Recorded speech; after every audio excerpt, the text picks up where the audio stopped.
पाहुयात पावसासंदर्भातल्या काही महत्त्वाच्या अपडेट्स। रत्नागिरी जिल्ह्यामध्ये रात्री अवकाळी पावसाने हजेरी लावली। अचानक ढगांचा गडगडाट आणि अवकाळी पाऊस पडला। संगमेश्वर तालुक्यात काही ठिकाणी पावसाने हजेरी लावली आहे। या अवकाळी पावसाचा फटका आंबा आणि काजूला बसण्याची शक्यता।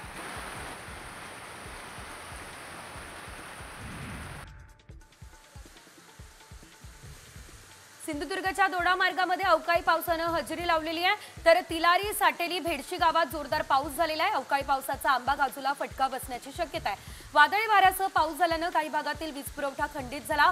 उकाड्याने हैराण झालेल्या नागरिकांना मात्र दिलासा मिळाला।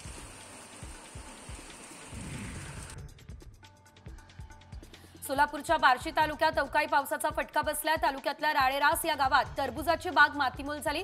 एकीकडे जिल्ह्यात तापमान 40 पार गेलेले आहे, त्यामुळे फळ पिकांना तग धरणं कठीण आहे। आता अचानक आलेल्या पावसामुळे टरबूज बाग थेट आडवीच पडली आहे।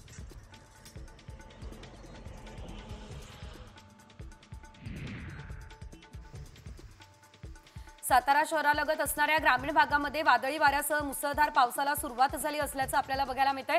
काशीळ परिसरात वादळी वाऱ्यासह मुसळधार पावसाने या संपूर्ण परिसराला झोडपून काढलं असल्याचं बघायला मिळतंय।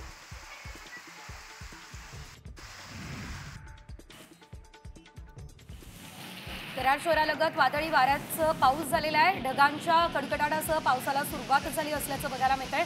उकाड्याने हैराण झालेल्या कराडकरांना दिलासा मिळाला, मात्र भाजी विक्रेत्यांची गैरसोय झाली आहे।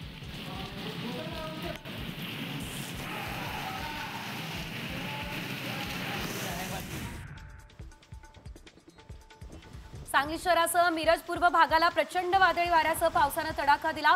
उन्हाने हैराण झालेल्या सांगलीकरांना दिलासा मिळाला, मात्र या वादळी पावसाचा हंगामी पिकांना फटका बसणार आहे। सायंकाळी अचानक आलेल्या पावसाने नागरिकांची मात्र चांगलीच तारांबळ उडाली असल्याचं देखील बघायला मिळालं।